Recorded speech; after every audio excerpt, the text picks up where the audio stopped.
I solemnly swear that I will tell the truth, the whole truth, and nothing but the truth. So help me God. Hi everybody, Ron from The Truth About Addiction. Today's guest is Brett. Brett and I have known each other for 20-something years. Brett's an Indigenous young chappie, as we can see, and a beautiful human being. I spun out when I first went to my first meeting. I was the only Indigenous person there. Yeah, it was like that for a long, long time. Yeah.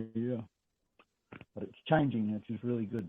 Yeah, 100%. I remember in the early 80s, we'd get a couple of Indigenous guys come in and they'd only last 2 weeks and they'd leave, and it was actually a bit of a concern, because between myself and a few of the other guys that had been around a little bit of time, we'd go like, fuck, how are we going to keep Indigenous guys here, until we get guys that stay, other people weren't going to stay,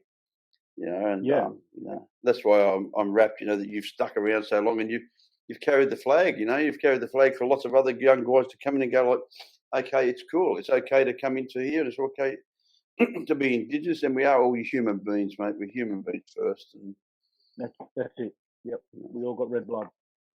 Yeah. Yep. Yeah. So what's your story, Bretto?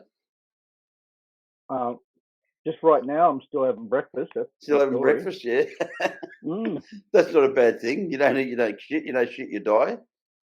Had a bit of sleeping. I bit tired from working. Yeah. Yeah. I got clean for a long time. I didn't want to use. I used against my will, and I think it would have been about 7 or 8 years that I continued to use against my will, and then I was seeing this counsellor, and this lovely lady suggested that I do NA and have a go, and so I rang up and I got to speak to the lovely Chrissy A. Chrissy A, you been around got for a long time. Yeah, and Chrissy A. I told Chrissy I couldn't go to a meeting because it was raining, and Chrissy called me a fucking wuss, and I thought, have a go at this woman. Yeah, challenging my manhood. I was a hard cunt, and I wasn't really. I wasn't, and so and I went to that meeting, and I've been coming ever since, and that was the 1st of the 1st, 1999. It was a Friday night, and wow.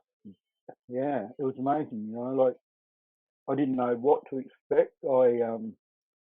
When I walked in the room, I didn't see any junkies, or what I perceived as junkies, and it just looked like a room full of people, and it was an ID meeting, and one of the guys shared my story. Like he shared about like being totally paranoid and angry, and I just thought this is really weird. And and I thought maybe there is something in this. So that same guy gave me his phone number and he told me to ring me. He said ring me the next day, and I rang him. I can't remember what we talked about, but he suggested I do 90 meetings in 90 days. And I did 89, Yes, so do I. Got to be a little bit different. And and I firmly believe that, that doesn't happen a lot these days, and it seems to be lost in our journey of recovery, like those sort of suggested things don't seem to happen as much. And I'm so grateful it happened for me because, I've been coming ever since, and it set up my recovery. It set up my recovery. I got to meet a lot of people. I got to feel welcomed, and I got to feel like I was at home. Like I felt like I was at home and I was comfortable, and because in that time frame, that 89 days, I'd met a lot of people, and I just felt accepted, and it was really nice. Yeah, so.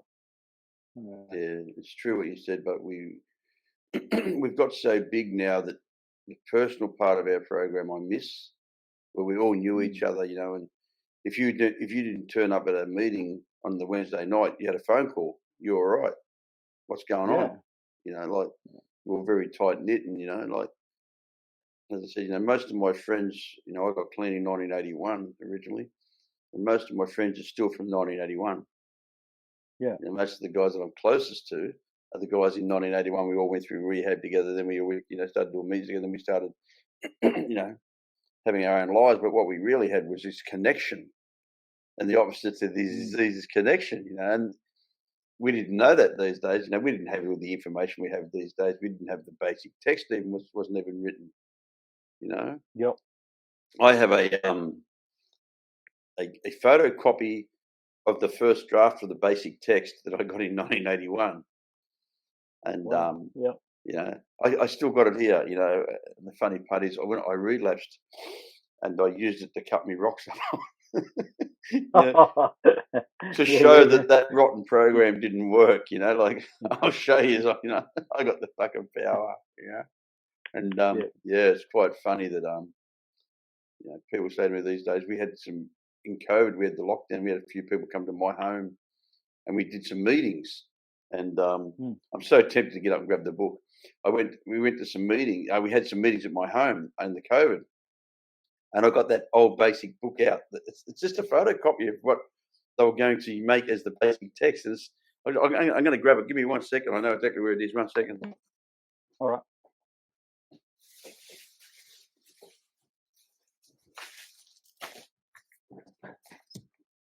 Yeah, this will blow your mind, brother. Oh wow, yeah. That's awesome. NA, and it's got here. This is the property of RI, level 3. World, and it goes into there. It goes World Service, November 1981. Yeah. Dear fellow trusted service, this time has arrived for us to take a look and evaluate and decide if a basic text that has evolved at the conference over the past several years represents recovery for addicts through our experiences in Narcotics Anonymous. Yeah, so that's the first book ever before the actual book was printed. So yeah. Wow.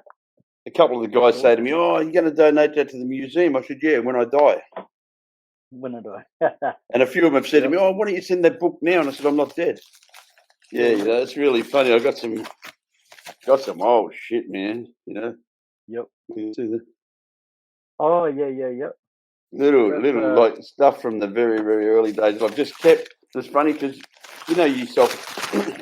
I was a relapser, so how the fuck did I keep that shit? I don't know. It must have been important to me because I didn't keep anything else. Everything else I owned, I destroyed or lost or threw away, or if it wouldn't fit into a brown paper bag on the street, it was excess luggage. You know that, If you're not wearing it, you don't need it.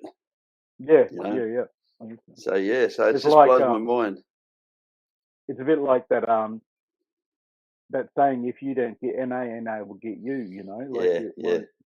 It won't leave you. It stays with you. Yeah. It's like the other saying, what's an addict bring on their second date? Their furniture. That's right. Yeah. I used to love that one. Yeah. What's an addict bring on their second date? Their furniture. They're moving in. I had a joke. I said, I had a sponsor that used to fall in love with all the girls, in the rooms. And I sent him this little text that said, how's your relationship going with that girl that you're obsessed with? Oh, really good. I think she's into me. She said hello and goodbye. That's a good one. Yeah, she said hello and goodbye. I think she's really into me. Fuck, oh yeah. So your journey started then, and then you started doing meetings. Then you went to a service. Because the next time I remember seeing you, I was back in prison back in 2004, 2006, something like that. And you came in and did a H&I meeting out at I'm not sure if it was Woodford or Barrellan or wherever it was. It was Woodford, yeah. Yeah. At Woodford, yeah. At Woodford prison. Yeah, that was. Yep. I'm a firm believer in that sort of like service, like sharing my story and getting out, and like especially to prison. Like back then, it was like you guys who are in prison, they can't go to a meeting, Yeah. and they yeah. So it's good to have that H&I system where you can go out and you can speak and just share recovery, and that's what I've always believed in my recovery, and that's what I was taught. You keep what you have by giving it away. Sharing 100%. your recovery, and like fortunately for me, I've never relapsed on drugs, but I've relapsed on old behaviours and other parts of my life, and and sometimes it's just as bad, like especially for me, I was a very angry person, and I acted out in anger, and recovery has enabled me to become a whole lot calmer and relaxed, and it's really lovely. It's really lovely. Yeah, it's true. It's a miracle. Yeah, it is. It's My- the miracle my that happens. yeah. My first sponsor, he wanted me to go to rehab, and I said, "Will they let me take my dog?" And he goes, "No, they won't." I said, "Well, I'm not going."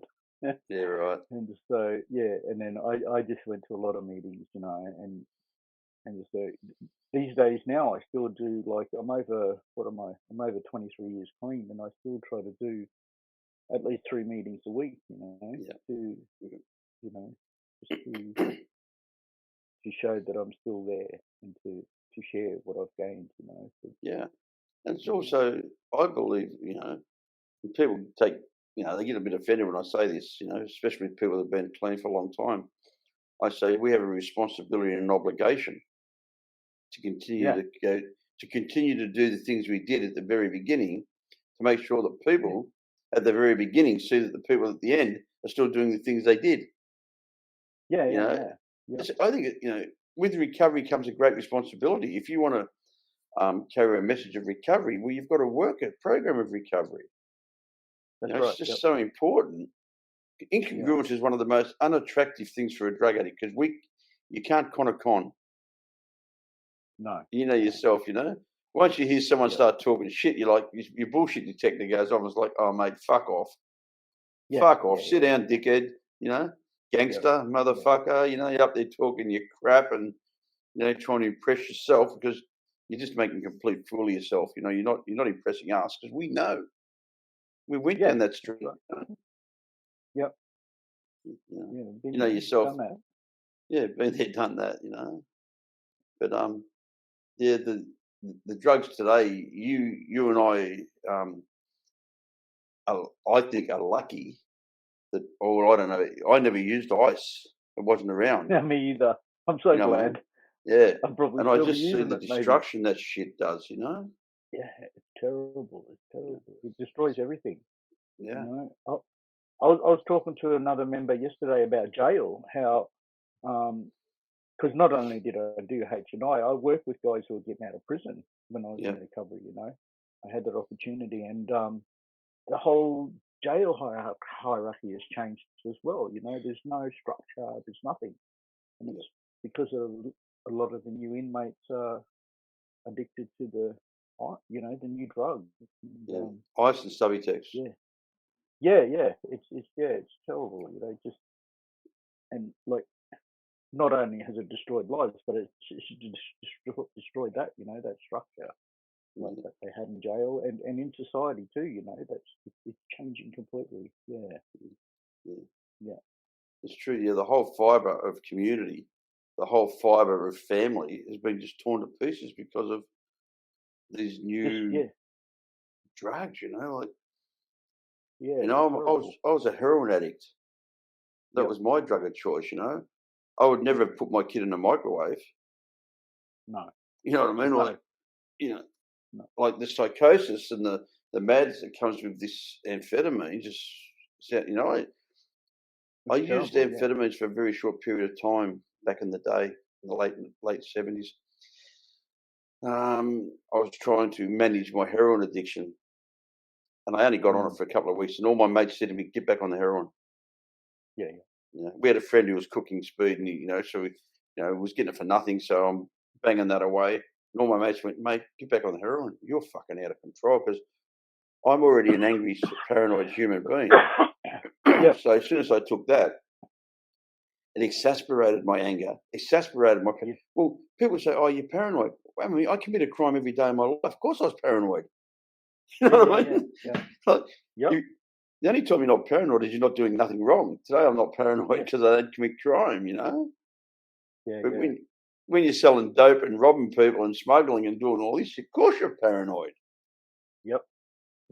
And then you put a drug on top of that that enhances that paranoia. Far out. Yeah. You know? I still get that paranoia sometimes if a car follows me too long. You know? Yeah. You know, if it turns down the same street as I did, I was like, is this fucker? Yeah. Isn't it funny? Someone's asking. Yeah. Someone's It's asking crazy. me. Yeah. Even the cops drive past. I look at me rear vision mirror to see if they're turning around. Yeah, same. Yeah. Old triggers, old habits. And then I'll think to myself, but hang on, you haven't done anything wrong. Yeah, exactly. Yeah. Question our thinking, question our insanity. That's what I try to teach people. Yep. Your first thought's not always your best thought. Yeah. You know? No, it's not. And as you touched on before, go on, mate. I was at work the other day, and old mate was getting a bit lippy over the UHF, and I just wanted to get out of the truck and go punch him in the head. And but my response was verbal, and I just said, I appreciate your patience and tolerance. Thank you. And I just drove off and had a little smile to myself, and I was like, yeah, that would mess with him more than getting punched in the head, I'm sure. Yeah. 100%. Yeah. The thing you touched on before, like people just think, addiction's all about the chemical we use. It's got very little to do with the chemical we used. It's, that was just a part of our addiction. It's a symptom of our addiction, really. My disease was very active after I still stopped using. Yeah. In fact, it got worse. I'm pretty sure my disease was active before I even found chemicals. 100%. Like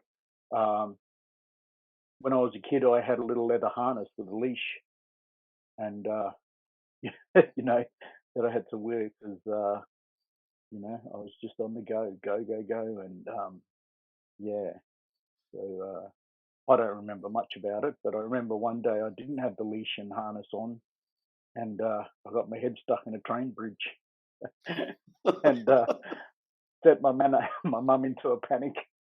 Yeah, right. Yeah, but that, and I was like that before I even found any substances, and for me, my first thing was I accidentally got high sniffing petrol when I was filling the mower one day, and I ended up blacking out, and that was it. I just went, that was great. I blacked out and I felt nothing, and I was like, that was great. Need to do that again. Yeah, and I did do that a couple of times, quite a few times, and then What was the drug you used in the end, Brett? What was your drug of no choice? At the end, it was mainly just pot and drinking. Pot was my constant. Yep. The whole way through, pot and alcohol. I never thought I had an alcohol problem until I got recovery and realised that when I wasn't stoned, I was drunk. And it was all about the blocking out of blocking my senses, and senses and feelings. But I reached a stage where I fell in love with heroin as well, and there's probably people who've spilt more than I've used, but they're not real addicts. You don't spill shit, man. Yeah. I hear people say that, and I start laughing. I say, if I spilled it, I got down on the floor and sucked it back up. Don't worry about that, mate. Yeah, but I do use a lot, and I only use for a short period of time, but I absolutely loved it because it was that blackness, it was that like I don't feel anything. Yeah. And this is great, I loved it, and I went, went to extremes to achieve that goal. You know, like thieving and just being a shifty fucker. Yeah. Wasn't good. And then I did a geographical, and I got away from it for a little while. But then when I came back to the city, I ended up on the morphine. So I sort of like switched the witch for the bitch, and same sort of result, same result, and continued using. That's not nice. It's a really funny story. Go on, mate, finish. Sorry. Oh, sorry. And like, I ripped off my heroin dealer, and so that wasn't very good. And so I think that was a God job. It was meant to happen, but I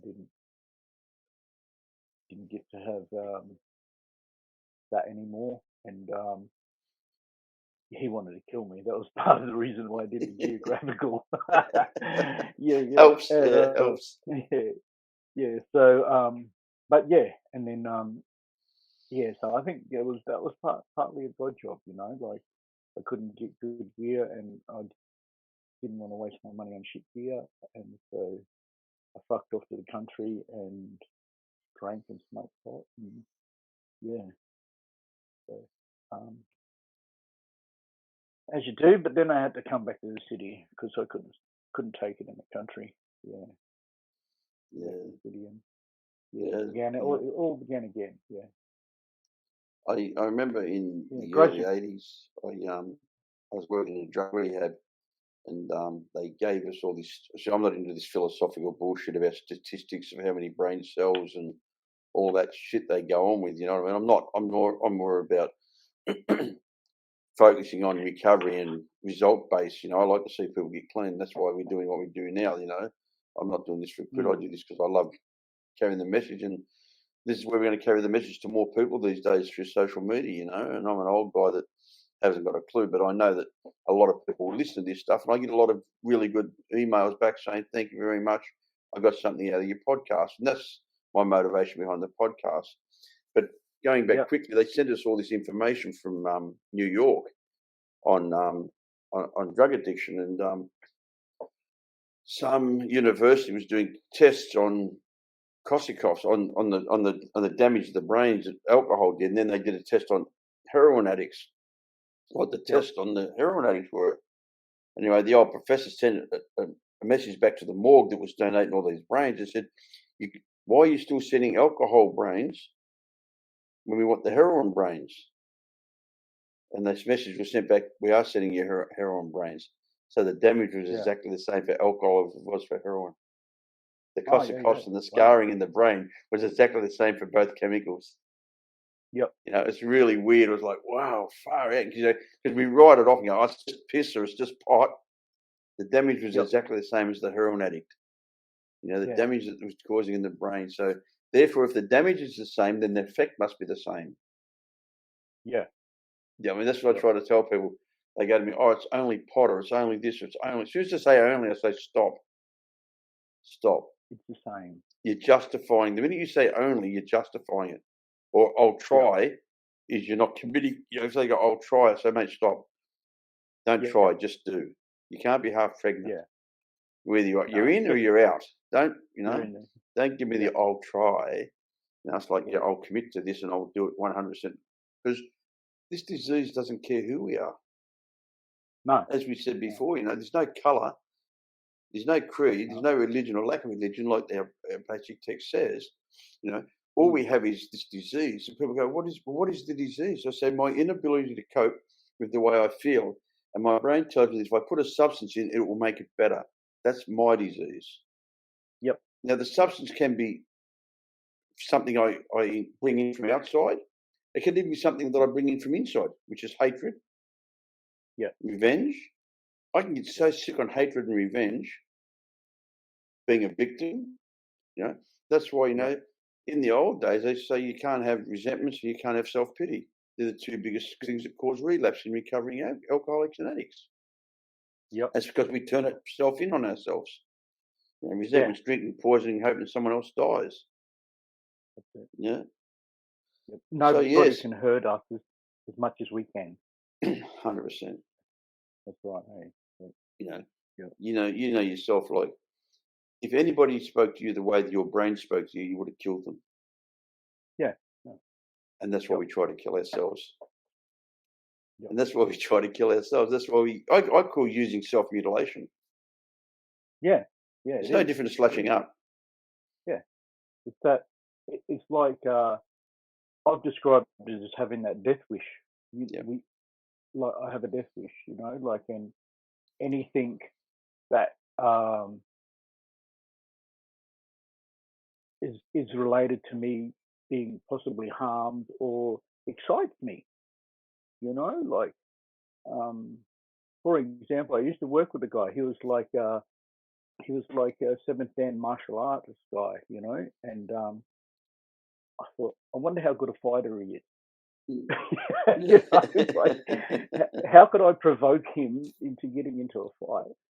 And fully knowing that he'd probably beat the fucking living hell out of me, you know. Yeah.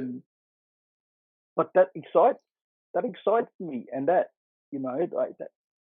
People don't think like that, you know. Like, I'm pretty sure people don't think like that. No, normal people don't think like that. No, you know, like, yeah, it is different. Our heads are different, and you know, Ronnie, I'm a firm believer, and I try to share with other recovering addicts. I believe in word power. You know, like being positive towards self and challenging that negativity. You know, like, and just being aware of what I say to myself. You know, 100%. like, yeah, and I try 100%. very hard not to do that. You know, I still call myself a dickhead sometimes. Oh, you're a dickhead. Yeah, you know, like, you make a little error, but, and I say it jokingly, but I know that it is a negative. You know, I'm still being negative towards myself, and that will take a long time to change, I think. Yep, 100%, mate. I'm with you 1,000,000%. I say to people all the time, you know, like, be careful, because if you walk out the door and you've left your keys, you know, my whole thing is, oh, you fucking idiot, you've left the keys inside. Now, the minute I've left the keys, I say, you're a human being, you're really busy, you've got a lot on your brain. Yeah, just straight away. I can get the keys. I just go back and get my keys. I don't get angry. I don't get frustrated. You know, before that would be a moment that would become a massive resentment to myself. Yeah. It's like, you heard the story about the old, I've changed it, the Aboriginal elder. He's talking to all the kids about Dreamtime. He talks about, he has the white wolf and the black wolf on his shoulders. Yep. And he said, all his whole life, those two wolves used to fight with each other. He said, you know, and the black wolf was always trying to get me to do bad things, and the white wolf was trying to always get me to do good things. And after he finished to talk to all the kids, his little grandson come up and said, Grandpa, which wolf would win most of the fights? He said, whichever one I fed. Yeah. And that's exactly us. That's us. Yeah. That's us to a T. That is, you know, that is me to a T. Whatever I feed my brain is what I act out and how I feel. I say to people, you tell me you tell me how you feel, and I'll tell you what you're thinking. You tell me what you're thinking, and I'll tell you how you're feeling. Yeah. You know, because it's so connected. Yeah. And that's why, you know, for me, I say to everybody, you know, and you've heard this a million times probably, you know, if you got 1 foot in tomorrow and 1 foot in yesterday, you're going to shit all over today. Yeah. It's that simple. You're going to miss it. You're going to miss it. You're going to shit all over today. So all we have is the moment. And that's why they call it the present, because it's a gift. Yeah. And if I'm in tomorrow's, I'm full of anxieties and fear and uncertainty. Yeah. If I'm in yesterday's, I'm full of anger and resentment and sorrow. You know, so if I live in today, I'm okay.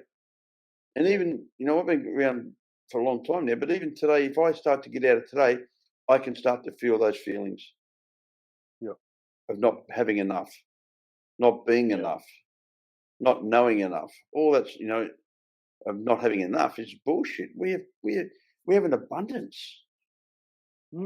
Yeah. I don't know about you, but I walked around the street all night with nowhere to sleep because I had no money. Yeah. You know, lots of times that I never had enough money to catch a bus. I had enough money to score, but I didn't have enough Yep. money to catch a bus. I'd have Yep. a, you know, because in the end of my using, mate, there was no kilos and all that sort of stuff. That was way gone, you know. By the end of my Yeah. using, I'm sleeping in a broom closet up King's Cross while the girl I'm with in doing a trick so we can get our Yeah. first shot for the day. Yeah. You know, and that's really embarrassing. But I've got to tell the truth because I made a decision a long time ago that if I share about my story, I'm going to tell the truth, and that's why my company's called The Truth About Addiction. Yep. You know, Yeah. there's no big noting with my story. It's just my story. It is what it is. There's no shame with Yeah. my story either. It just is what it is. I don't have shame and guilt and remorse anymore. I've dealt with that stuff through the 12-step programs. I learned how to deal with a lot of that stuff. And then just through living life on life's terms and not making the same mistake over and over and over and expecting different results. You know, I've learned that, okay, you're a human being. You're going to make mistakes. You're a male, so your ego's going to want you to cover it up and be bullshit about it. You're an addict, so you're going to exasperate it and exaggerate it, you know? Yeah. There's three different fucking people here all doing the same thing, you know? Because I'm a human being first. And if I do human things, and I've changed in the last few years, I've come to the realization that I'm a human being, not a human taking. Yep. Before recovery, I was a human taking. Yeah. I wasn't being anything. I was just being a selfish, self-centered individual who just took everything. I took your friendships. I took your morals. I took your physical, spiritual. I was just like a fucking vacuum, mate. I just sucked the life out of people. Yeah. You know? Yeah. And if a girl was silly enough to say, I love you, oh, my godfather, that poor darling, she just gave me an open license to do whatever I wanted, you know, because I was unlovable. Yeah. You know, today I'm lovable. You know, today I have a beautiful family, I have a beautiful wife, beautiful children. I have a lovely, comfortable home that I live in. But what I have is peace of mind and quietness of heart. My heart beats at the same rate all the time. Yep. It's really nice now because, you know, I was really one of those people with, you know, my angers and my fears were just massive. Yeah. And as we know, the most scared person in the room is the most dangerous person in the room. That's right. Yep. And the one with the most low self-worth is also the most dangerous because he's got nothing to lose. All those guys in prison that are doing life sentences, at some stage in their life, when most of the time when they committed that crime, they hated themselves so much it didn't matter. The consequences were irrelevant. And I was that guy. That's why I survived in prison. You know, I'm not a big guy, but I was never ever really challenged in prison. Yeah. Because they knew that I'd die. You know, you couldn't just come up and beat me up. You know, it was like that wasn't going to happen because the repercussions were going to be massive. You know, like it was just, if you did get over me physically, well, then it would never stop because I'd just be backing up the next day going, hey, back out here, let's go again. And then if it got to a point where, you know, I was silly, I'd go and commit a horrible crime because I didn't care. I didn't care about Ron. And then last time I went back, it was different. I had this awareness and recovery and everything else, and it was so different. My life was, you know, it sounds funny. And you met me, you see me there. I was at peace in there even. Yeah. Yeah. You know, because I was carrying the message. Yeah. I was carrying the message. I was trying to help people, you know, and as we touched on at the very beginning of this podcast, that we have an obligation and a responsibility to try to help the suffering addict. Yeah. The suffering doesn't mean someone who's using; it can be someone who's clean. We still suffer. I suffer with the disease; it's no known cure. However, it can be arrested on a daily basis. I know exactly what arrested means. Yeah, that was the only word I did relate to. You know, that's the only word I related to was arrested. Oh, fuck you! I know what that means. I'm getting thrown to the back of the van, handcuffed. Yeah, you know, that's arrested. I'm being forced to stop. Yeah, exactly. And you know, I got memories, and it's not embarrassing, but it's true. I remember getting arrested in 1980 or 1979, just before I went to rehab the first time, and I was with a real good mate of mine, and the armed hot-off squad kicked the motel room door down. They'd been looking for us. They found us. And I remember being in the cells at Redfern in Sydney. I swear to God, I went, thank fuck, I'm going back to jail. I was actually really happy to be arrested because I didn't have to rob someone tomorrow. I didn't have to get on that merry-go-round. I didn't have to go out with a gun in the car and try to find some people to stick up. And honestly, it was a relief. It was like, thank God I'm arrested. And I thought, wow, that's really weird. Because I had no understanding about recovery those days. But I still remember that day being in Redfern cells thinking, thank fuck it's over. Yep. I'd been arrested. And I relate that to getting clean. Thank bugger, thank fuck it's over. Tomorrow I don't have to wrestle. Tomorrow I don't have to lie. Tomorrow I don't have to do push-ups and walk out the cell making out I'm a tough guy, and all that bullshit just slowly fell away. It took time, but it takes a long time. Recovery is a really slow process. And lucky for us. Well, I love that tomorrow I have to go to work. Mm. Yep. Yeah. It's not projecting, but that's part of my routine now. It's part of my life. And I go to work and I give back. Because for a long time I just took, like you were saying, I just took. And I get to give back, and it's really grateful. I'm really grateful for that. I've got to make financial amends, and I've got to sort myself out, and I've just got a loan, and I've bought myself a really expensive car, and good. And and I really do think I deserve it, and and plus two, I'm hopeless with money, so I'll pay this loan off, and I'll have something to show for it, because otherwise I'll just blow it, because I'm not good with money. I don't have that relationship with money that I probably could be better at, but I'm not. I'm okay with that, So but this will work out that I will have something to show for it. So I'm okay with that. No, I'm okay with that. Yeah. And that's the gifts. And the gift is that you're okay with it. There's certain things that I'm terrible at, and I'm okay with that. And there's certain things I'm bloody good at. I tell you what I'm really good at, caring about somebody else, which is such a nice gift. Yes. So I never had that gift. Me either. And it was because I hated myself. 100%. I didn't like who I was. I didn't like anything. But now I can say that I love myself. I can look at myself in the mirror and I can say I'm okay.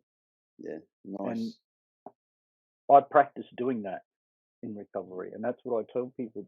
In recovery, you practice it, because that's the only way you get good at doing things. Like a part of that 89 days what I started in my recovery, deep down, I fucking hate people. I hate people, But doing that in recovery taught me that I could talk to people. I could learn how to talk to different people, because there's rich people, poor people, in recovery, and there's all walks of life, and that helped me learn how to reintegrate back into society, like doing that. And I had a sponsor, and he taught me things, he reminded me to have a shower, like, because I would never think of that, like I'd go days without a shower. It didn't even matter, but he would say, have you had a shower today? But, no, I haven't. He goes, well, you have a shower and you bring me back. I go, oh, okay, and because I didn't have that. I didn't have any life skills or anything. I knew nothing. It was just my focus was drugs. But now, as a result of that, I can do so many more things, and and having that love in the rooms has taught me that I can love myself too, and and that caring and sharing. I can share with others, but I can do it for myself as well. No, mate. As I've known you for 20-something years, and you've always been a very loving human being, and I love the diversity in the rooms. And, to me, you came in and against all odds because of the Indigenous, and I don't want to say that, the Indigenous people weren't staying, and you're one of the fucking first to stay. There's you and there's Ivan, there's another guy called Ivan. There's a few, that stuck around, and through that it attracted more kids, I got my little Brock, Brock's having 12. He's having his 12th birthday next month. Yep. Brocky M. He's coming down, and we're going to go and do the AFL Grand Final together. That's his. I'm giving that to his birthday present. I'm taking him to the Grand Final. 100,000 people. He's never been to an AFL Grand Final. Yep, that'll be great. But they're the gifts. Yeah. They're the gifts that we get given. If we just keep doing what we've been doing. And the funny part is, we're helping other people, but we're really helping ourselves. Yeah.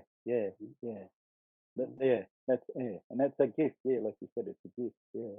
And I say to people, mate, if it wasn't better than using, trust me, I'd be using. Yeah. Because that's my nature. My nature is self-serving. My nature is that I like to make myself feel better. But I've also been reprogrammed that you can only keep what you've got by giving it away. I have an obligation to help anybody who puts their hand out. And sometimes I don't want to, but I still do it. Yeah. Sometimes I don't want to.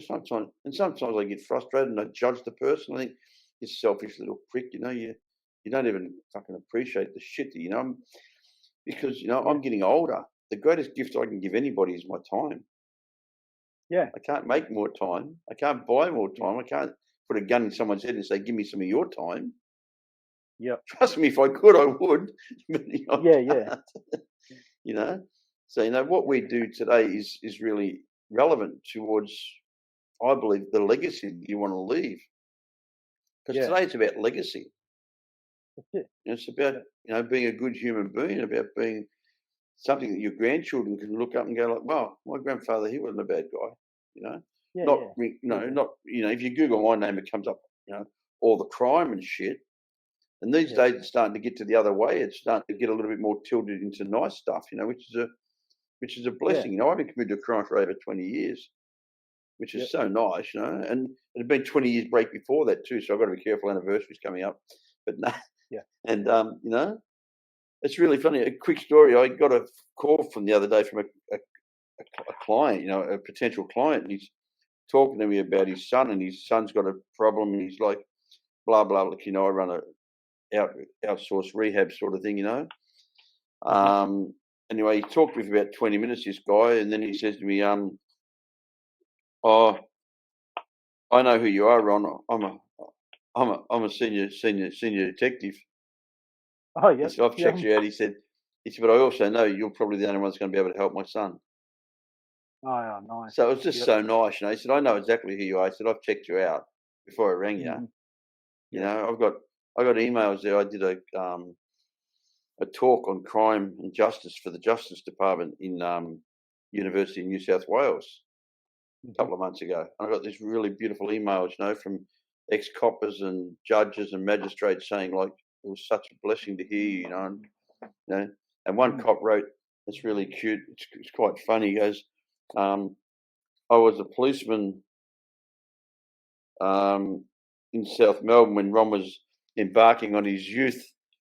He said, in the Painted and Dockers, he said, and it's funny, we're both the same age, he said, and we're both alive, he said, so we must have done something right, and it was just really nice to say, and he said, could you please pass this email on to Ron to say thank you very much for coming to the Institute and giving this lecture, it was just, to who I was to who I am is a million miles. And the only thing I can thank for that is the program of recovery. The whole program of recovery. And it's not just the 12-step programs, there's millions of things. It's the people. It's you, Brett. It's everybody else that I've met along the way that's encouraged me and enhanced me and shown me that it's okay to be me. Because for years I wanted to be somebody else. I always wanted to be somebody else. And today I don't want to be anybody else. I just want to be me. Ever since I've known you, I've always known you to be honest, like you will say, this is who I am. Yep. And I've done this, but this is who I am. And that's what matters. This is who I am. Yeah. It's true. I believe, that's why my company's called The Truth About Addiction. The book I wrote is called The Truth About Nothing. I'm going to publish it this year. I wrote that while I was away. Yeah. Oh, Truth yeah, about nothing. good. Yeah, I'm Yeah. just editing it now. I've got to rewrite the next, because I stopped writing it in 2002 when I got arrested.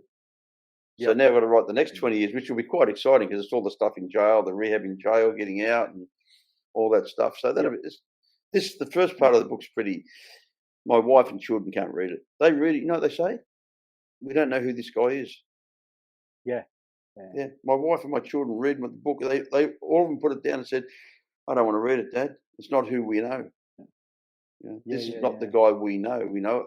It's a little bit confronting for them because I grew up on the streets of Fitzroy in Melbourne, and the painters and dockers, and people were being shot, and I escaped from prisons and all that crazy stuff that I thought I thought was normal. That's the sad part. That is the sad part, that we think that is normal. Yeah. You touched on it before. Like normal people don't think the way we do. No. I have a 17.5-year-old boy that I'm working with at the moment, and I'm going down to Melbourne for the grand final next month. And I spoke to his mum the other day, and she goes, "I'd love to meet you if you come to Melbourne." And I said, "Look, I'd love to meet you. We'll have a coffee and say hello." And then I talking to her son, and her son said, "Mum's really straight. It's really straighty 180, beautiful lady, soft ass, gorgeous woman." And she said to her son, I just want to give him a hug, because I'm helping her son. And she said, "He'll be the baddest man I've ever cuddled." It's just so cute. He'd be the baddest man I ever cuddled, And her dad's an ex-cop, and it was just so cute. And she's as soft as a marshmallow, and she's just completely opposite to everything. It's just the way she said it. He'd be the baddest man I've ever hugged, And it was like, that's cute, Mum, So so these are the gifts. We get given so much, mate. First of all, we get given freedom from active addiction. Then we get freedom from self. Yeah.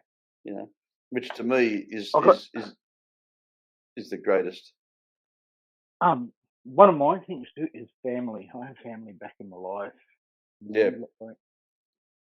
They wrote me off, but now they rely on me. They can rely on me, and they can feel safe in the knowledge that they can. Yeah. That's a beautiful gift, isn't it? So, I can hear you. Okay, mate. Yeah, no, it's good. All good, brother. Meant to make life easier, technology, but it's not. Not for old people.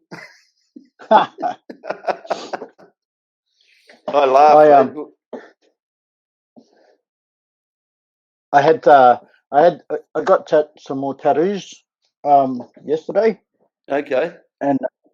But the guy who did them is in recovery as well, so got to hang out and talk recovery all day. It was pretty good. Yeah. Be careful of them tattoos. I heard they're addictive. They are a little bit, yeah.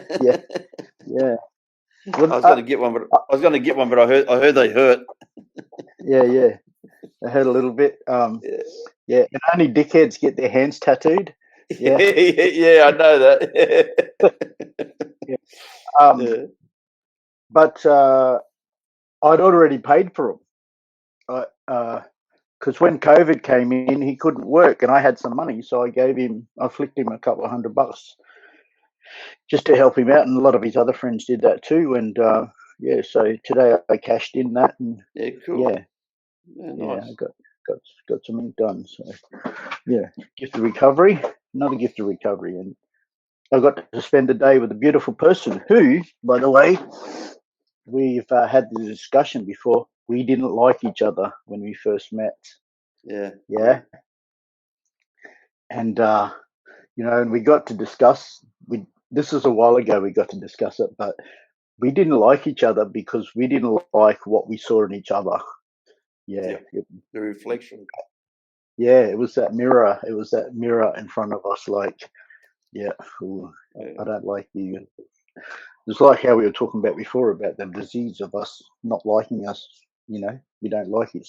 We don't like ourselves as individuals, and but we got to have that discussion, and we've become close. We've become fairly good friends afterwards, and that's a gift of recovery. Being able to do that, and to see that, and to actually just talk, you know, and not try and stab each other. Yeah. Yeah, yeah, yeah. But that's, you know, as you said, it's the gifts, and the more we love ourselves, the more we love each other. Yeah, yeah. I say to everybody, I don't like people. Yeah. I don't, but I love recovering addicts. Yeah, yeah, that's right. And that's one thing too, I say, when I identify as a recovering addict, because that's that word power thing. Exactly. That's what I am. You know, people identify as an addict. They say, oh, I'm such and such, I'm an addict. And I believe that's a negative. That's a negative, you know, like that's still reminding yourself that you are a drug addict. But the label. Yeah, it's that label. But I'm a recovering addict. That's a new label. I'm still an addict, but I'm working on myself. Exactly. And I'm recovering. Yes, I'm recovering. Yeah, I agree 100%. I will never be perfect, but I get better and better as I go. Yeah. They told us it's a progressive disease. I've told them it's a progressive recovery. That's right. It's that's why we have to keep working one day at a time, one step at a time, to stay in front of this disease. If the disease is progressing, we have to stay in front of it. How do you stay in front of it? By doing the steps. Yeah, it's really that simple. You know, I remember years ago they used to say it a lot. They don't say it so much no more. It's a simple program for complicated people. Now they used to say that a lot years ago, and it is a simple program. If you don't pick up, you can't get stoned. Yeah. If you want to kill your secrets, share them. Have someone who a higher power can work through, and as long as it's not you, it doesn't matter who it is. You know, I've had the same spiritual advisor, my sponsor. I've had him for 36 and a half years, same guy. Yep. I've had one sponsor this whole recovery. And he doesn't call himself my sponsor, he calls himself my spiritual advisor. 36 and a half years we've been together. We've travelled the world together. We've cried together. You know, I've been through marriage breakups. He's been there. He's been through marriage breakups. I've been there. We're both car freaks. We're both car heads. You know, we both had the same cars. I bought cars off him. He's bought cars off me. It's really funny, like, you know, and we've just shared so much in 36 and a half. And we've known each other for 41 years. He just finished rehab when I first went to it. Yeah. So he's been clean now for 41 years now, my sponsor. Wow. And, you know, we're best mates. You know, we're best mates. There's nothing. If you rang me up right now and said, mate, I need you, I'd just drive straight to Sydney. Yeah. I wouldn't even hesitate. I'd just get the car and drive to Sydney. And when I went to prison, mate, guess every couple of months he flew up and come and visited me. We did step work on bloody visits. Did step work over the phone. You know, I rang him every single week. You know, the whole 8 years I rang him every single week. I rang my children every week for the whole 8 years. You know, my daughters are 40 this year. You know, my baby girls that I met their mum in rehab are 40 this year. They're my babies, you know. And then I have a 3-year-old daughter. You know, like I don't know what the hell I was thinking there, but anyway. But you know, these are the gifts. These are the gifts. The gifts of recovery are just phenomenal, and it never stops giving. Yeah. I found. Go on, Brett. No, how I was saying, I've got my family back in my life. It was my sister. Her birthday is coming up. She's 60, and I was able to. I sent her an early birthday present. I sent her some money, and I said, "Oh, this is an early birthday present, and I hope it'll help with you organising your party." And she was so grateful, you know, and but I feel blessed that I could do that, you know, like, I have that opportunity to be able to do that. And, it's just, it was just nice to do something nice. Yeah. And that's all because you're clean. Yes. Yep. I'm clean. Comes back to that, doesn't it? Yep. Because I'm clean, I can go to work. Be a productive member of society, give back to society, give back to family. Yep. And, you know, I say it all the time, and because, you know, I consider, I grew up in Fitzroy, where I grew up with Aboriginal people, and then those days, most Aboriginal people were alcoholics on the streets, drinking Yes. drinking methylated spirits, and it used to be flagons. There used to be glass flagons when I was a kid, gallon flagons, and they'd hit each other on the Monkey head blood. with the flagons, and they'd kill each other with the flagon. The flagon was a terrible weapon. Yeah, and I went to prison, and in 1968 or something, I got sent up to Redfern, up to Sydney, up to Mickey Fernandez. He was an old boxing trainer, and both his kids are addicts, Ray and Mick, and we were out stealing together. And I hadn't even used drugs at that stage, but I was just a crazy kid. Like you said before, I was an addict long before I picked up the chemical. I shot my first man at 16 or 17, and I hadn't even taken chemicals. Yeah. I was a thief long before I was a criminal. Yeah, my father was a thief. I was taught to be a thief. So the chemicals to me, and people freak out when I say this, heroin saved my life and saved a lot of other people's lives, because it put me in prison and took me away from the drug. Because when I went to prison in 1971, I had my first injection in 1972 in prison of a drug called Largactil. Then I used in 1974, I had my first shot of heroin. But I'd already been to prison for many, for boys' homes and prisons for years before that. And so I was already defected. My thinking, my emotions were already really, really screwed up. And I was already a problematic person. Because I had no empathy or compassion. And I think, as an addict, I got diagnosed with schizophrenic psychopath in 1971 by a judge. It wasn't a medical fucking thing. And then they put me on Largactil when I went back to the prison. They said, "Oh, he's a schizophrenic psychopath. We'll put him on Largactil," which is a liquid lobotomy. That was my first injectable drug. I shot that up in 1972, 73. I can't remember. But and what's a schizophrenic? Someone with dual personality? What's a drug addict? What's a drug addict? Same. A psychopath, someone who's totally self-centered. What's a drug addict?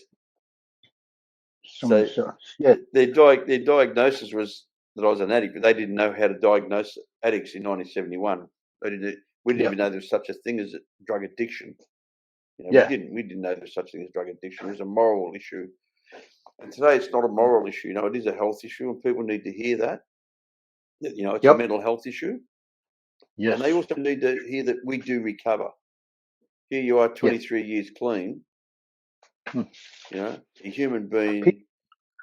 People can change, given the right circumstance and support. The key thing, support.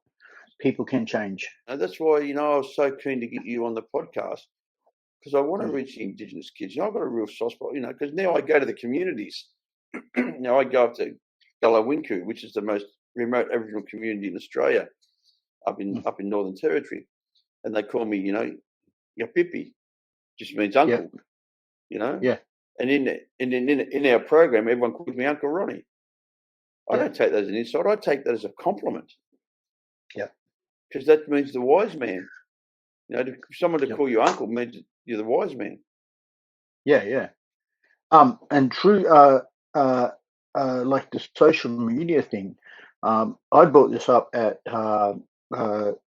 regional service, like Indigenous culture is not written, it's verbal. 100%. It's that, and this is where social media can make a difference in recovery in communities is by having that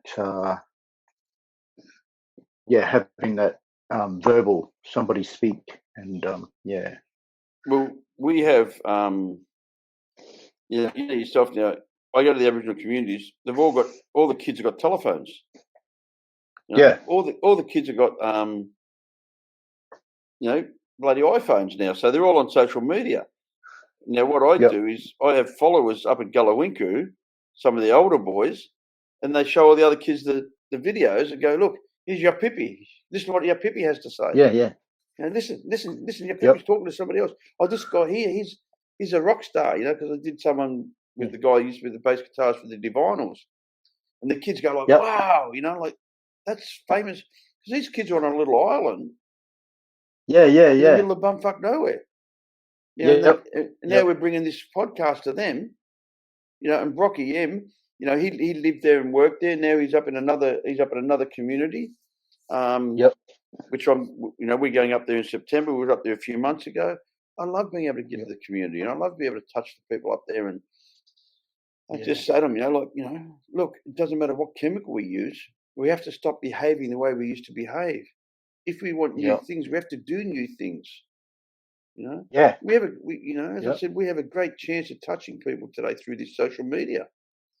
There's no way that a white boy from Melbourne could get into the Aboriginal communities like I have. That's a God job. Yeah. That's a God job, mate. Yeah. That's a God job that I've been accepted into those communities, that I go there and I'm welcomed.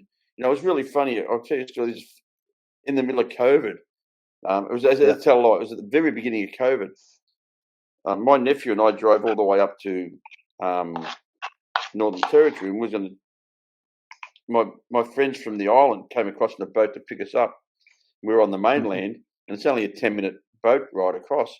But when we get there, one of the young Aboriginal kids has gone missing. He's got on the ice, come back from Darwin. He got on the ice and said they got a big search party out for him.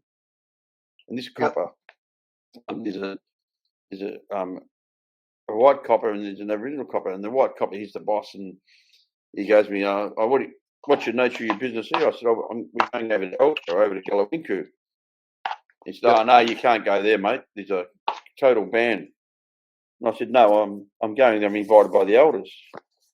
I said, I've got a letter here. And I show him the letter. And he's like, no, that means nothing to me.